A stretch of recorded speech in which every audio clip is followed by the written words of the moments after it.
So hello students, यहाँ पर हम लोग आज प्रश्नावली 1.1 का यहाँ पर हमें 3 क्वेश्चन दिए गए हैं। पहला ज्ञात कीजिए, दूसरा भी ज्ञात कीजिए, तीसरा जो हमें संख्या दी गई है उनको हमें सरल करना है। तो हम पहला क्वेश्चन यहाँ पर करेंगे, पहला का पहला करेंगे। तो हमें क्या दिया गया है? पहला का पहला कि 64 से 1/2 इसको हमें ज्ञात करना है, मतलब कि हल करना है। तो 64 से 1/2 सबसे पहले हम क्या करेंगे कि ये 64 है जो पूर्ण है, ठीक है, ये पूर्ण है, इसका तो एक घात है 1/2। तो इसको हम गुणनखंड निकालेंगे, मतलब गुणनखंड निकालते हैं हम, इसका हम वर्ग निकालते हैं। 64 का वर्ग क्या होता है? अब आप लोग कहेंगे वर्ग क्या होता है?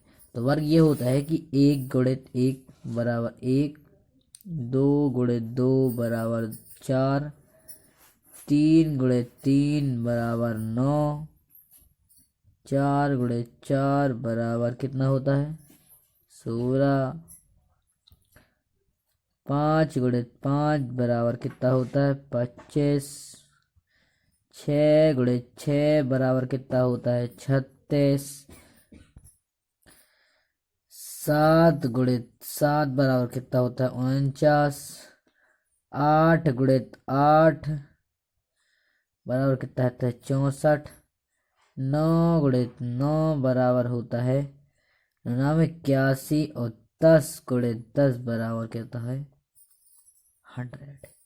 तो आप लोगों को 1 से लेकर 10 तक के वर्ग हमेशा याद ही रहने चाहिए। तो इसमें से हमें उतना 64 कहाँ दिख रहा है? 8 गुणित 8। इसका मतलब हम इस 64 को 8 गुणित 8 लिख सकते हैं कि नहीं लिख सकते हैं? लिख सकते हैं ना। यदि हमें और सरल करने को कहा है तो हम 8 को 2 गुणित 2 गुणित 2 लिख सकते थे, 3 बार लिख सकते थे। एक 8 को 2 गुणित 2 गुणित 2। तो अभी तो हम इसको 8 गुणित 8 ही लिखेंगे। तो इसको हम क्या लिख सकते हैं? 8 गुणित 8, 1 सही 1/2। अब 8 गुणित 8 है तो इसको हम ऐसा भी लिख सकते हैं कि 8 की घात 2 और ये प्लस घात जुड़ जाएंगी 1/2। लिख सकते हैं कि नहीं लिख सकते हैं? अब ये प्लस में होंगे कि गुणित में होंगे?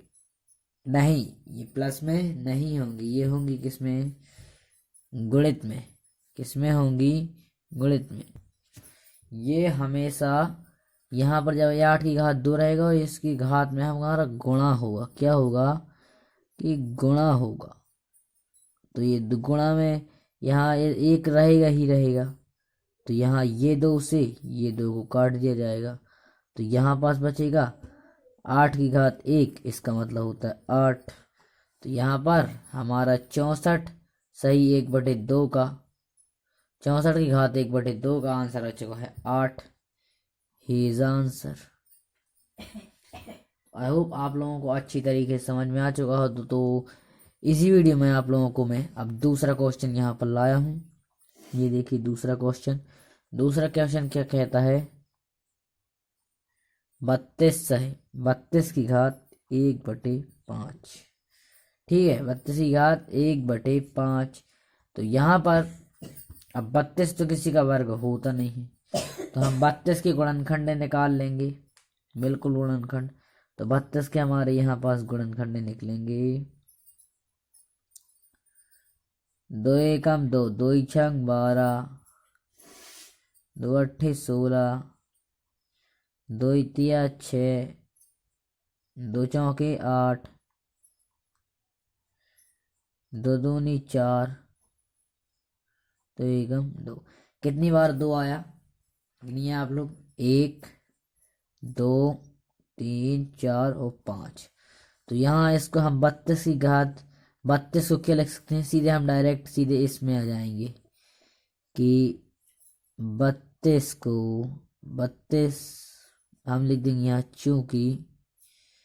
चूंकि 32 बराबर 2 की घात 5, तो 2 की घात 5 और घात इसकी क्या थी? गुणित लगेगा यहाँ पर ना।